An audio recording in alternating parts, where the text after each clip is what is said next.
নমস্কাৰ এছপায়াৰ আছামৰ ইউটিউব চেনেললৈ আপোনালোকক স্বাগতম। আজি আমি ইয়াত পঢ়িব ওলাইছোঁ ইণ্ডিয়ান পলিটি সিৰিজৰ লেকচাৰ 1। ইয়াত আমি আজি পঢ়িম historical background of Indian polity. আৰু ভিডিঅ'টো আৰম্ভ কৰাৰ আগত মই আপোনালোক ইনফৰ্ম কৰি দিওঁ যে আমাৰ অসমৰ যিমানখিনি চৰকাৰী জবৰ এক্সামবোৰ হ'ব সেইবিলাক চবতে আমাৰ এই ভিডিঅ'টো হেল্পফুল হ'ব।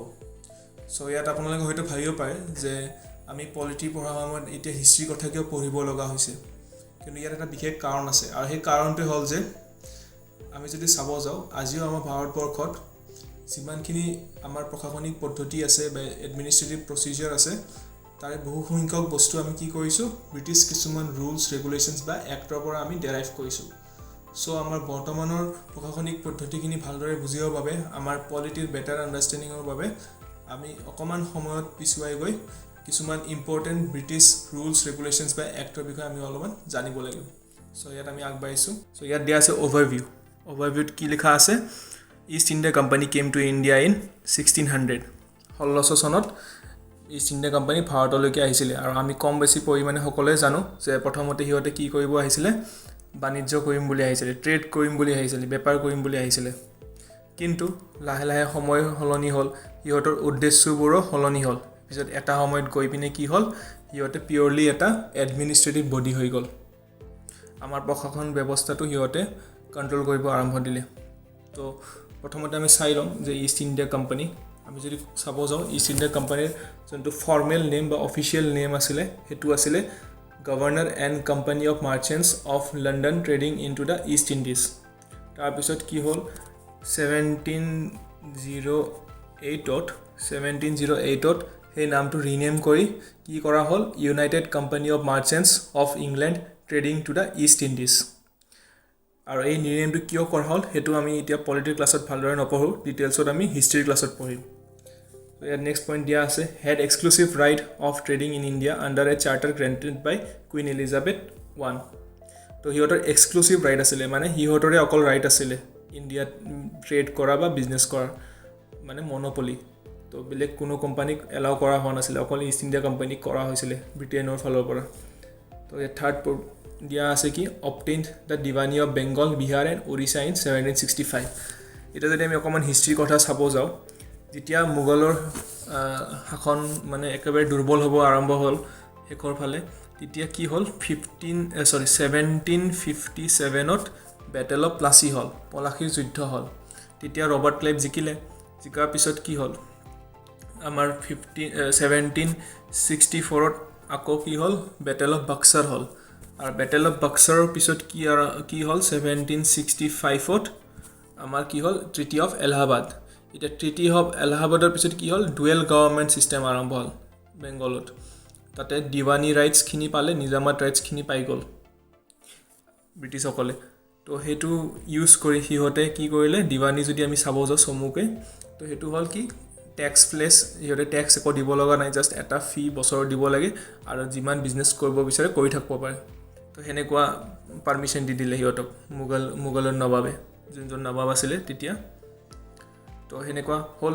এতিয়া আমি 57ৰ বিষয়, বেটেল অফ প্লাচিৰ বিষয় আমি ইমান ডিটেইলছত নপঢ়োঁ এতিয়া, কাৰণ আমি এইটো হিষ্ট্ৰীত পঢ়িম। তো তাৰপিছত লাহে লাহে কি হ'ল, সেনেকৈ ইষ্ট ইণ্ডিয়া কোম্পানীয়ে নিজৰ শাসন চলালে, লাহে লাহে শাসন ব্যৱস্থাত সিহঁতে দখল দিলে। তাৰপিছত লাহে লাহে 1857ত কি হ'ল, ফাৰ্ষ্ট ৱাৰ অফ ইণ্ডিপেণ্ডেঞ্চ। আৰু যদি আমি চাব যাওঁ ইংৰাজসকলৰ ছাইডৰ পৰা যদি চাব যাওঁ, সিহঁতে কি কয় এইটোক sepoy mutiny, first war of independence. তাৰপিছত আহিলে 1858ত গুড গভৰ্নেন্স এক্ট বা গভৰ্ণমেণ্ট অফ ইণ্ডিয়া এক্ট 1858। তাৰপিছতে কি হ'ল, কোম্পানী ৰুল শেষ হৈ ইণ্ডিয়াত কি আৰম্ভ হ'ল, আমাৰ ক্ৰাউন ৰুল আৰম্ভ হ'ল। ডাইৰেক্ট মানে ব্ৰিটিছৰ যোনজন ৰজা বা ৰাণী আছিলে তেখেতৰ আণ্ডাৰত আহি গ'ল ইণ্ডিয়াটো। আগতে শাসন ব্যৱস্থাটো কোনে চলাইছিলে, ইষ্ট ইণ্ডিয়া কোম্পানীয়ে চলাইছিলে, কিন্তু 1858ৰ পিছত কোনে চলাব আৰম্ভ দিলে, গোটেইখিনি ক্ৰাউন ৰুলৰ আণ্ডাৰত আহি গ'ল। কেতিয়ালৈকে, 15 আগষ্ট 1947লৈকে। আৰু ইয়াত লাষ্টত দিয়া আছে, features of Indian constitution and polity have their roots in the British rule. যোনটো মই প্ৰথমতে কৈ দিছিলোঁ যে ইণ্ডিয়ান কনষ্টিটিউশ্যনৰ যিবিলাক আমাৰ ফিচাৰ্ছ আছে তাৰে বহুখিনি পদ্ধতি আমাৰ কি কৰা হৈছে, ব্ৰিটিছ ৰুলৰ পৰা লোৱা হৈছে। তো আমি এতিয়া আগবাঢ়োঁ। এতিয়া যাওঁ, ৰেগুলেটিং এক্ট অফ 1773ৰ কথা কোৱা হৈছে ইয়াত।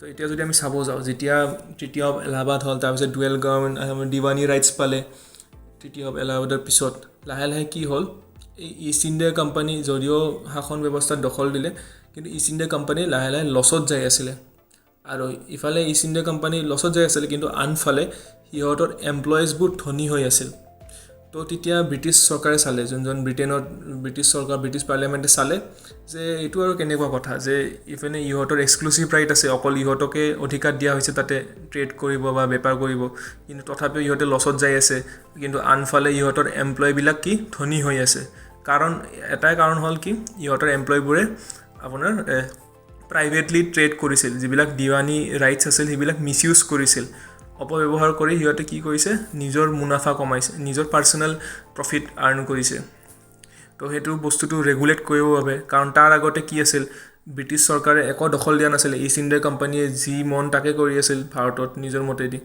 তো এই বস্তুখিনি ৰেগুলেট কৰিবৰ কাৰণে কি কৰিলে ব্ৰিটিছে ৰেগুলেটিং এক্ট অফ 1773 আনিলে হ'ল প্ৰথমবাৰৰ বাবে সেইটোৰ কাৰণে ইয়াত কি কোৱা হৈছে first step taken by the British government to control and regulate the affairs of East India company বা EIC শ্বৰ্টত লেখা আছে ইয়াতে নেক্সট পইণ্টটো কি হ'ল for the first time it recognize the political and administrative functions of the কোম্পানীত political আৰু আমাৰ এডমিনিষ্ট্ৰেটিভ ফাংচন প্ৰশাসনিক ব্যৱস্থাখিনি সিহঁতে ৰিকগনাইজ কৰিলে হ'ল তাৰপিছত থাৰ্ড পইণ্টত দিয়া আছে laid the foundation of central administration in India এতিয়া আমি যদি চাব যাওঁ চেণ্ট্ৰেল এডমিনিষ্ট্ৰেশ্যন মানেনো কি প্ৰথমতে কি আছিলে আগতে যেতিয়া ৰেগুলেটিং এক্ট অহা নাছিলে 1773 তেতিয়ালৈকে কি আছিলে গভৰ্ণৰ অফ বেংগল এটা যদি মই চাব যাওঁ GB তাৰপিছত GM গভৰ্ণৰ অফ মাদ্ৰাছ তাৰপিছত গভৰ্ণৰ অফ বম্বে হা চাব এইটো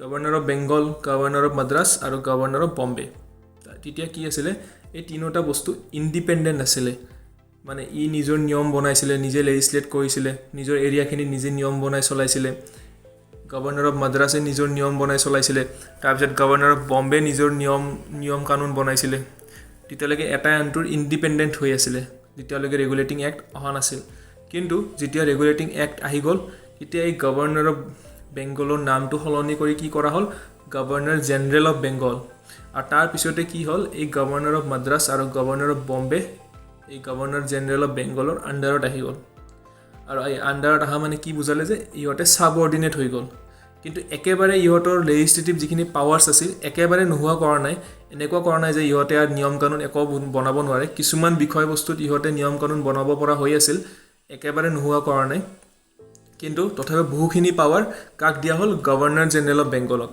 হা তো তাৰ পিছত সেই সময়ত আমাৰ প্ৰথমটো গভৰ্ণৰ জেনেৰেল অফ বেংগল কোন আছিল লৰ্ড ৱাৰেন হেষ্টিংছ আৰু ৱাৰেন হেষ্টিংছ আছিল প্ৰথমটো গভৰ্ণৰ জেনেৰেল অফ বেংগল আৰু সেই সময়তে কি কৰা হৈছিল establish supreme court at Calcutta 1774 supreme court establish কৰা হৈছিল আৰু আজি ডেটত আমাৰ সুপ্ৰিম কোৰ্ট ক'ত আছে নিউ দিল্লী সো এইখিনি আমাৰ ইয়াত বাকি ফিচাৰ্ছবোৰ আমাৰ এই এক্সামবোৰৰ কাৰণে ইম্পৰ্টেণ্ট নহয় হায়াৰ লেভেল এক্সামৰ কাৰণে আমি ভালদৰে পঢ়িব লাগিব এতিয়া নালাগে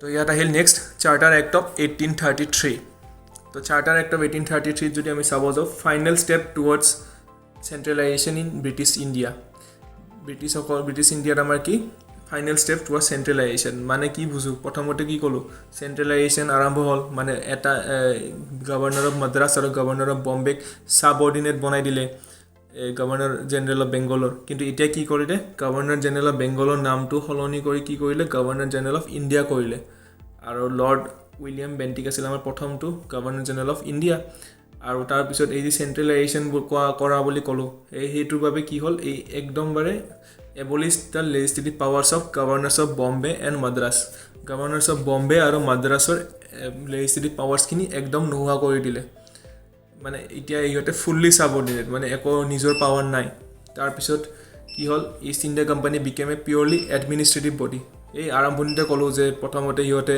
ট্ৰেড কৰিম বুলি আহিছিলে 1600 চনত লাহে লাহে সময় সলনি হ'ল সিহঁতৰ উদ্দেশ্যবোৰো সলনি হ'ল লাষ্টত গৈ থৈ কি হৈ গ'ল এটা পিয়ৰলি এডমিনিষ্ট্ৰেটিভ বডি হৈ গ'ল ক'ত বিজনেছ কৰিম বুলি আহিছিলে কিন্তু এতিয়া শাসন ব্যৱস্থা চলাব ধৰিলে তো এইখিনিয়ে ইম্পৰ্টেণ্ট ফিচাৰ্ছ আছিলে 1833 তো আগবাঢ়িছোঁ ইয়াত নেক্সট দিয়া আছে চাৰ্টাৰ এক্ট অফ 1853 তো এইটো এক্টটো আমাৰ কাৰণে খুব বেছি ইম্পৰ্টেণ্ট নহয়, জাষ্ট দুটা বস্তু জানি থৈ দিয়ক ইয়াৰে, যে এইখন আছিলে লাষ্ট চাৰ্টাৰ এক্ট অফ 1853, আৰু ইয়াৰ লগত ৰিলেটেড হৈ আছে চিভিল ছাৰ্ভেণ্টছৰ এটা কথা, যে এইটো এক্টতে কি কৰিছিলে, অপেন কম্পিটিশ্যন পাতিছিলে চিভিল ছাৰ্ভেণ্টৰ কাৰণে। তাৰ আগতে কি হোৱা আছিলে, এইটো এক্ট নোহোৱালৈকে কভেনেণ্টেড চিভিল ছাৰ্ভিচ চলা আছিলে। এতিয়া যদি মই কওঁ কভেনেণ্টেড চিভিল ছাৰ্ভিচ মানেনো কি, যে আগতে কেনেকুৱা আছিলে ব্যৱস্থাটো, লণ্ডনত এখন কলেজ আছে, সেইখন কলেজৰ নাম হ'ল হেলিবেৰী কলেজ, এইখন আছিল সেইখন কলেজ। এই হেলিবেৰী কলেজত কি কৰা আছিলে, কেইটামান ষ্টুডেণ্ট যোনবিলাকে ইয়াতে পঢ়ে সিহঁতে গ্ৰেজুৱেট হোৱাৰ পিছত কি হৈ যায়, চিভিল ছাৰ্ভেণ্ট হৈ যায়। আজিৰ ডেটত যদি আমি চাব যাওঁ, আমি কি UPSCৰ এক্সাম দিব লাগে, ষ্টেট PCSৰ এক্সাম দিব লাগে যদি চিভিল ছাৰ্ভিচত আমি যাব বিচাৰোঁ, কিন্তু তেতিয়া তেনেকুৱা নাছিলে। তেতিয়া এইখন কলেজত এডমিশ্যন পালেহে চিভিল ছাৰ্ভেণ্ট হ'ব পাৰিছিল, হাই লেভেল বিউৰ'ক্ৰেট। আৰু এডমিশ্যন কোনে পাইছিলে, যাৰ তাতে কোৰ্ট অফ ডাইৰেক্টৰ্ছৰ ৰিকমেণ্ডেশ্যন আছিল। আমাৰ court of directors, COD, cash on delivery নহয়, কোৰ্ট অফ ডাইৰেক্টৰ্ছ। তো এই কোৰ্ট অফ ডাইৰেক্টৰ্ছৰ ৰিকমেণ্ডেশ্যন যাৰ তাত আছিল, অকল সিহঁতেহে তাতে এডমিশ্যন পাইছিলে। তো এতিয়া ছিষ্টেমটো কেনেকুৱা আছিল চাওক, কোৰ্ট অফ ডাইৰেক্টৰ্ছ আছিল ইষ্ট ইণ্ডিয়া কোম্পানীৰ কোৰ্ট অফ ডাইৰেক্টৰ্ছে কেইজনমান ব্ৰিটিছ ষ্টুডেণ্টৰ নাম ৰিকমেণ্ড কৰিলে, সিহঁতে গৈ থৈ সেইখন কলেজত পঢ়িলে, তাৰে পৰা পাছ আউট হ'ল, তাৰপিছত হাই ৰেংকিং বিউৰ'ক্ৰেট হ'ল।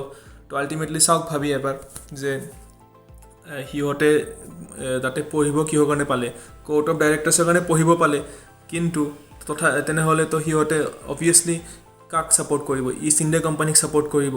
তো সেইটোৰ কাৰণে কি হ'ল, ব্ৰিটিছ গভৰ্ণমেণ্টে বাৰে বাৰে নতুন নিয়ম ৰুলছ ৰেগুলেশ্যন আনি আছে, কিন্তু এটাও ৰুলছ বা ৰেগুলেশ্যনছ বা এক্ট ভালদৰে ইমপ্লিমেণ্ট হ'ব পৰা নাই।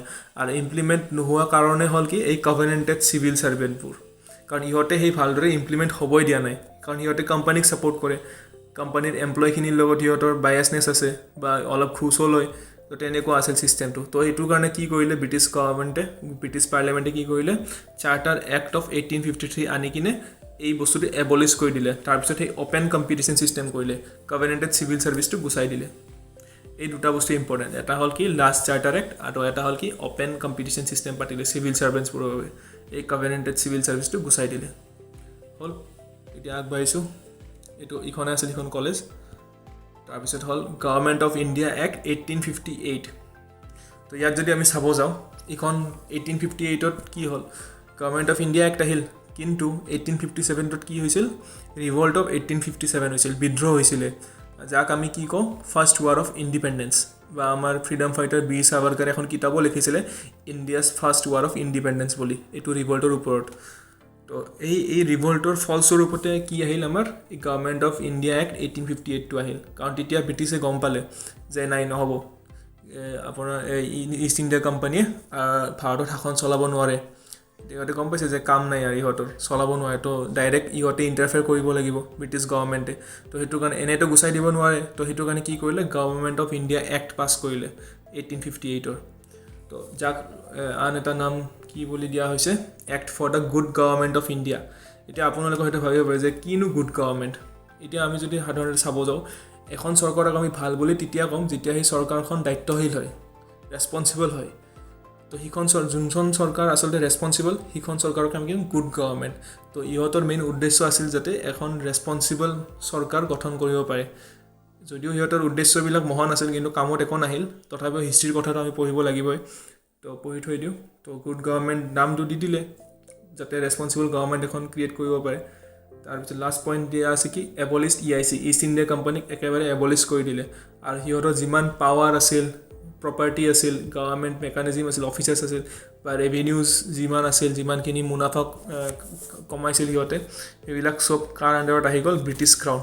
এতিয়া ব্ৰিটিছ ক্ৰাউন যদি ক'ব যাওঁ, আমাৰ ইংলেণ্ডৰ ৰজা বা ৰাণী, সিহঁতৰ আণ্ডাৰত আহি গ'ল। আৰু তেতিয়াৰ পৰা কি হ'ল, ইণ্ডিয়াত কোম্পানী ৰুল শেষ হৈ গ'ল 1858ৰ পৰা, আৰু তাৰ পৰা ডাইৰেক্ট আৰম্ভ হ'ল ক্ৰাউন ৰুল। কেতিয়ালৈকে, 15 আগষ্ট 1947লৈকে হ'ল। এতিয়া নেক্সট আগবাঢ়িছোঁ আমি। তো ফিচাৰ্ছ অফ দ্য এক্ট, সেই এক্টটোৰ কিছুমান ফিচাৰ্ছ। প্ৰথমতে কি কৰা হ'ল, আমি আগতে কি আছিলে, গভৰ্ণৰ জেনেৰেল অফ ইণ্ডিয়া আছিলে। তাৰপিছত এতিয়া কি কৰা হ'ল, গভৰ্ণৰ জেনেৰেল অফ ইণ্ডিয়াৰ ঠাইত ভাইচৰয় অফ ইণ্ডিয়া কৰা হ'ল। আৰু এই ভাইচৰয়জন কোন আছিলে, direct representative of the British crown in India.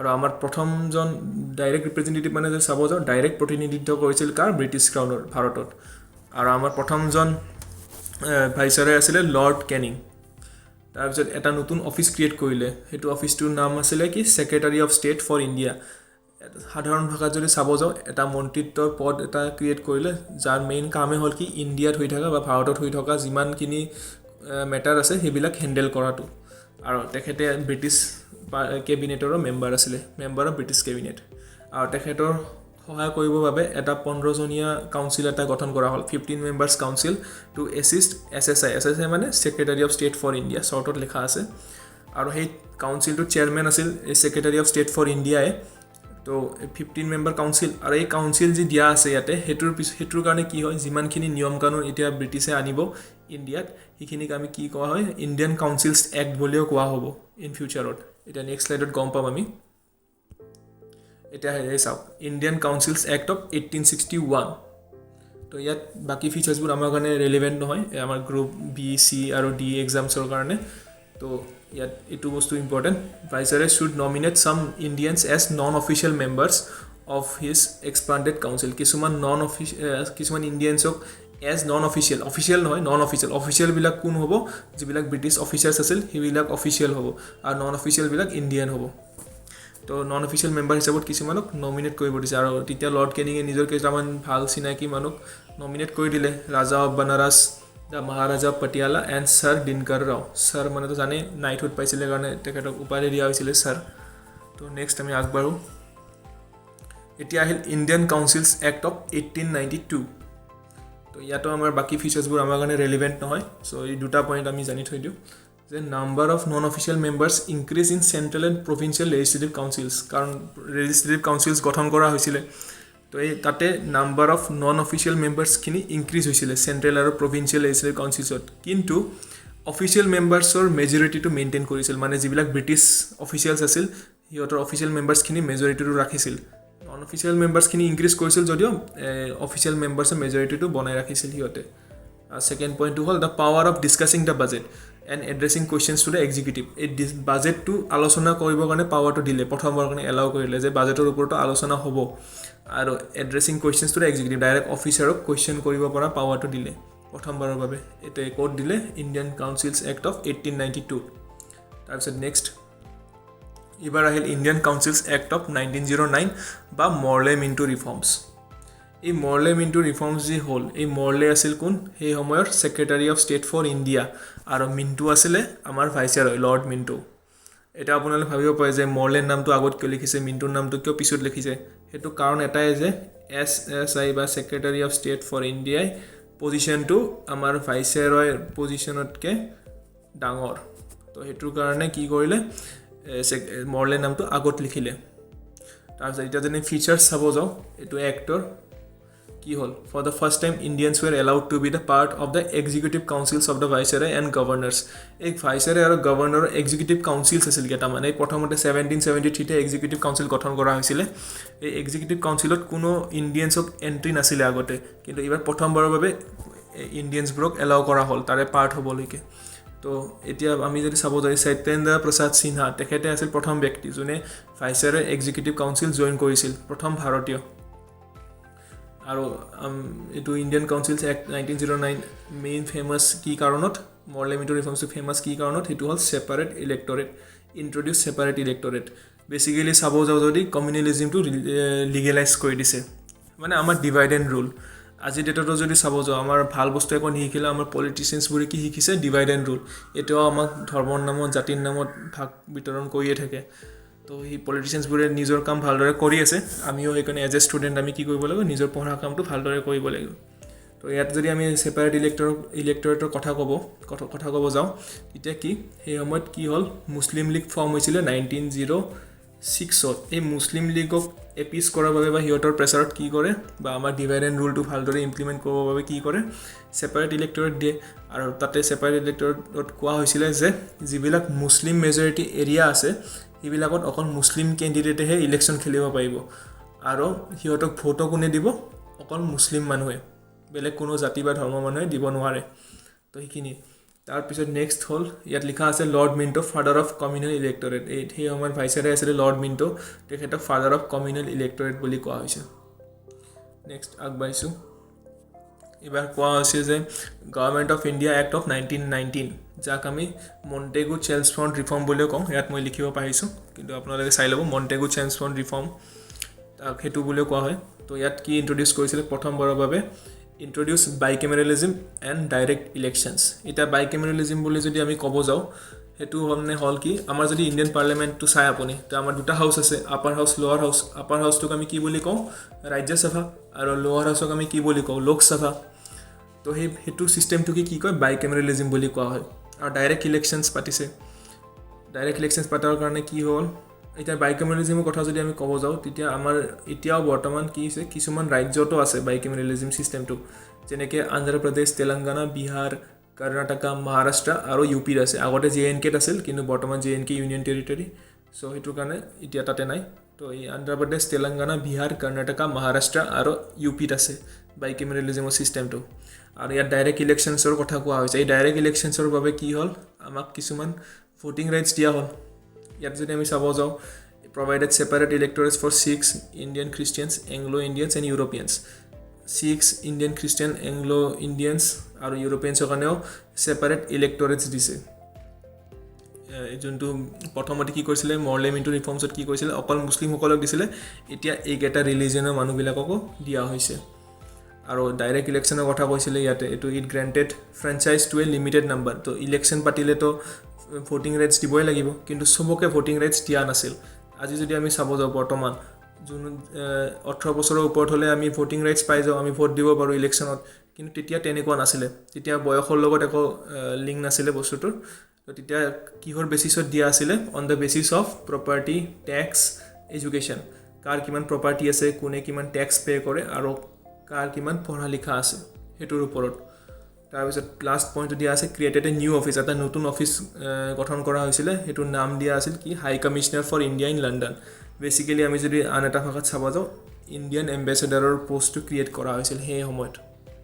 তো ইয়াত এইকেইটাই আমাৰ ইণ্ট্ৰডিউচ বাইকেমেৰেলিজিম, ডাইৰেক্ট ইলেকশ্যন আৰু ডাইৰেক্ট ইলেকশ্যন ইণ্ট্ৰডিউচ কৰিছিলে। আৰু তাত লিমিটেড নাম্বাৰ অফ ফ্ৰেঞ্চাইজ দিয়া হৈছিলে, চবকে ভোটিং ৰাইটছ দিয়া নাছিল, অকল প্ৰপাৰ্টি, টেক্স আৰু এডুকেশ্যন চাই দিয়া হৈছিল। হ'ল, এতিয়া নেক্সট আগবাঢ়িছোঁ। Communal award. কমিউনেল এৱাৰ্ড কেতিয়া আহিছিলে, 1932ত ৰেমছে মেকডলেণ্ড তেখেতে কমিউনেল এৱাৰ্ড দিছিলে। আৰু কমিউনেল এৱাৰ্ড মানে কি, এই যে আমি ছেপাৰেট ইলেক্টৰেটছ পাইছিলোঁ, প্ৰথমতে মুছলিমসকলক দিছিলে, তাৰে পিছত 1919ৰ এক্টখনত আমি কাক কাক দিলে, শিখ, এংলো ইণ্ডিয়ান এইবিলাকক দিলে। তো এতিয়া কি হ'ল, সেই বস্তুটো আকৌ এক্সটেণ্ড কৰি কি ক'লে, ইয়াৰ হিন্দু ধৰ্মতে যিবিলাক লোৱাৰ কাষ্টৰ মানুহ আছে, বা ডিপ্ৰেছ ক্লাছেছ বা শ্বেডিউল ক্লাছেছ যিখিনি আছে, শ্বেডিউল কাষ্টৰ মানুহ, সেইখিনিক ছেপাৰেট ইলেক্টৰেট দিয়াৰ কথা কৈছিলে। সেই সময়ত ডিপ্ৰেছ ক্লাছেছ বুলি কোৱা আছিলে, এই যিবিলাক আমাৰ দলিতসকল আছে যে, দলিত সম্প্ৰদায়খিনিক, দলিত কমিউনিটিটোক ডিপ্ৰেছ ক্লাছেছ বুলি কৈছিলে তেতিয়া। তাৰপিছত কি হ'ল, সেই বস্তুটো গান্ধীজীয়ে বেয়া পালে, কাৰণ আমাৰ হিন্দুখিনিৰ মাজতো আৰু সিহঁতে divide and rule policy apply কৰিব খুজিছিল। তো সেইটোৰ কাৰণে কি হ'ল, গান্ধীজীয়ে বেয়া পোৱাৰ কাৰণে গান্ধীজীয়ে য়াৰবাদা জেলত ফাৰ্ষ্ট আনটু ডেথ কৰিলে, মানে অমৰণ অনশন কৰিলে। অমৰলৈকে তেখেতে মানে অনশন কৰিব বা হাংগাৰ ষ্ট্ৰাইক কৰিব। তো সেইটো কৰিলে। তো গান্ধীজীৰ লগত আলোচনা হ'ল, নেগচিয়েট হ'ল। তাৰপিছত আমাৰ ডিপ্ৰেছ ক্লাছেছৰ যিখিনি ৰিপ্ৰেজেণ্টেটিভ আছিল, সেইটো যোনজন আছিল, সেইজন হ'ল ডক্টৰ B.R. আম্বেদকাৰ। এতিয়া B.R. আম্বেদকাৰৰ বিষয়টো মই নক'লেও হ'ব, আপোনালোকে সকলোৱে জানে। তো ডক্টৰ B.R. আম্বেদকাৰ আছিলে ডিপ্ৰেছ ক্লাছৰ লিডাৰ বা ৰিপ্ৰেজেণ্টেটিভ, আৰু গান্ধীজীৰ লগত আলোচনা কৰিছিলে। সেই আলোচনাৰ কিছুমান টাৰ্মছ এণ্ড কণ্ডিশ্যন আলোচনা কৰাৰ পিছত কি চাইন হ'ল, পুনা পেক্ট চাইন হ'ল। তো পুনা পেক্ট চাইন কৰিছিলে ডিপ্ৰেছ ক্লাছেছৰ ৰিপ্ৰেজেণ্টেটিভ হিচাপে বা লিডাৰ হিচাপে চাইন কৰিছিলে B.R. আম্বেদকাৰে, আৰু কংগ্ৰেছৰ ফালৰ পৰা চাইন কৰিছিলে মদন মোহন মালৱিয়া, MMM, মদন মোহন মালৱিয়া। এইখিনি ইয়াতে আমি বহুত বেছি ডিটেইলছত নপঢ়োঁ, এইটো হিষ্ট্ৰী ক্লাছত আমি পঢ়িম পুনা পেক্ট, এতিয়া আমাৰ কাৰণে প্ৰয়োজন নহয়। আগবাঢ়িছোঁ। এতিয়া হ'ল গভৰ্ণমেণ্ট অফ ইণ্ডিয়া এক্ট 1935। তো গভৰ্ণমেণ্ট অফ ইণ্ডিয়া এক্ট 1935ৰ বিষয়ে যদি আমি চাব যাওঁ, এইটো হ'ল আটাইতকৈ ইম্পৰ্টেণ্ট এক্ট, কাৰণ এইটো এক্টৰ পৰাই আমাৰ কি হ'ল, আজিৰ ডেটত যিখিনি আমাৰ কনষ্টিটিউশ্যনৰ বস্তুবিলাক আছে, মেক্সিমাম বস্তু এইটো এক্টৰ পৰা আমি বৰো কৰিছোঁ। এজ ইট ইজ কপি মাৰা নাই, আমি as it is copy paste কৰা নাই, কিন্তু বৰো কৰিছোঁ মেক্সিমাম বস্তু ফ্ৰেমৱৰ্কটোৰ।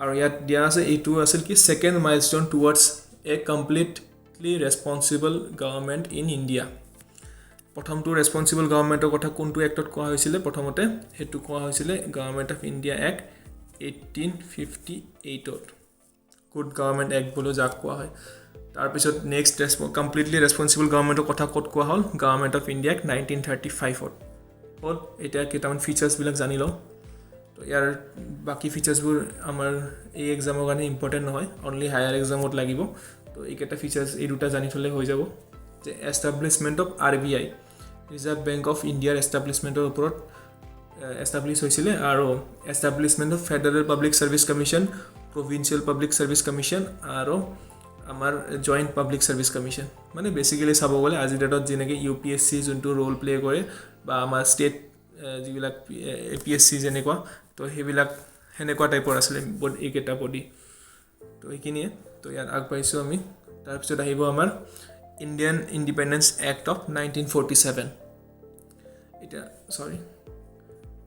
এটা ইণ্ডিয়ান ইন্ডিপেন্ডেন্স এক্ট অফ 1947 তো ইয়াত দিয়া আছে কি ended British rule in India তাৰপিছত পাৰ্টিশন হল প্ৰথমতে ব্ৰিটিছ ৰুল শেষ হল এইটো ইখন এক্ট পাছ হোৱাৰ লগে লগে তাৰপিছত কি হল পাৰ্টিশন হল ইণ্ডিয়া পাকিস্তান সেপাৰেট হৈ গল তাৰপিছত এবলিশ দ্য অফিস অফ ভাইসৰয় এই ভাইসৰয়ৰ অফিসটো এবলিশ কৰিলে আৰু তেখেতক কি বনোৱা হল গভৰ্ণৰ জেনেৰেল অকল গভৰ্ণৰ জেনেৰেল বনোৱা হল আৰু আমাৰ প্ৰথমটো ইন্ডিপেন্ডেন্ট ইণ্ডিয়াৰ প্ৰথমটো গভৰ্ণৰ জেনেৰেল কোন আছিল লুইস মাউণ্টবেটেন আৰু তেখেতে আমাৰ ব্ৰিটিছ ইণ্ডিয়াত লাষ্ট ভাইসৰয় আছিল আৰু ইন্ডিপেন্ডেন্ট ইণ্ডিয়াৰ আমাৰ প্ৰথম লাষ্ট গভৰ্ণৰ জেনেৰেল আছিল কোন চক্ৰৱৰ্তী ৰাজা গোপালাচাৰী যাক ৰাজাজী বুলিও কোৱা হয় তো হল এইখিনি আৰু এইটো abolished the office of secretary of state for India যোন এই অফিসটো কিটা গঠন কৰা হৈছিল 1858ত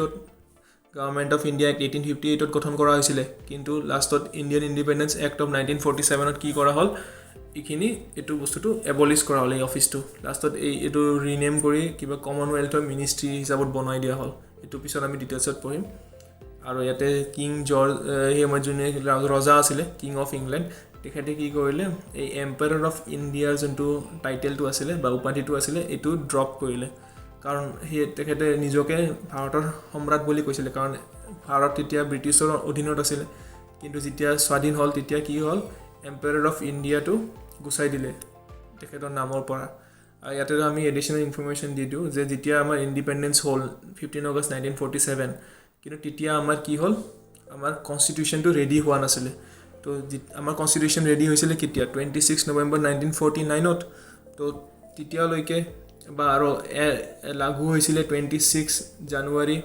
1950ত লাগু হৈছিল হয় না নহয় 26 জানুৱাৰী 1950ত লাগু হৈছিল তো এই যিখিনি গ্যাপ আছিল 15 আগষ্ট 1947 ৰ পৰা 26 জানুৱাৰী 1950 এই গ্যাপটোত তো এনেকুৱাটো নহয় যে আমি একদম আইনবিহীন ভাবে আছিল কিবা এটা তো লস রুলস এন্ড রেগুলেশনস তো আসিলে দেখত তো সেই রুলস এন্ড রেগুলেশনস খিনি আসিলে কি গভর্নমেন্ট অফ ইন্ডিয়া 1935 এই গভর্নমেন্ট অফ ইন্ডিয়া 1935 ৰ যিমান খিনি নিয়ম কানুন আসিলে হিখিনি দি আমি এই কেইটামান বছৰ চলাইছিল জানুৱাৰী 26 1950 লৈকে আৰু তেতিয়া আমাৰ সংবিধান লাগু হল তাৰে পিছত সেই নিয়মখিনি গুছাই কিনে আমাৰ নিজৰ ভাৰতীয় যিখিনি নিয়ম কানুন আসিলে হিবিলাক আমি চলালো তো হেতুৰ কাৰণে আমি গভৰ্নমেন্ট অফ ইণ্ডিয়া এক্ট 1935 ৰ ইম্পৰ্টেন্স বহুখিনি বেছি সো আজিৰ কাৰণে এইখিনিয়ে আমি নেক্সট ক্লাছত আমি পঢ়িম মেকিং অফ কনস্টিটিউশন কেনেকৈ কনস্টিটিউয়েন্ট এসেম্বলি গঠন হল হেবিলাক আমি গটেখিনি আলোচনা কৰিম সমুকে তাৰ পিছত আৰু এইটো ভিডিওৰ যদি পিডিএফ টো আপোনাৰ লগত লাগে আপোনালোকে আমাৰ টেলিগ্ৰাম চেনেলত পাই যাব লিংক টু ভিডিওটো ডেসক্ৰিপচনত দিয়া হৈছে so that's all for today thank you happy learning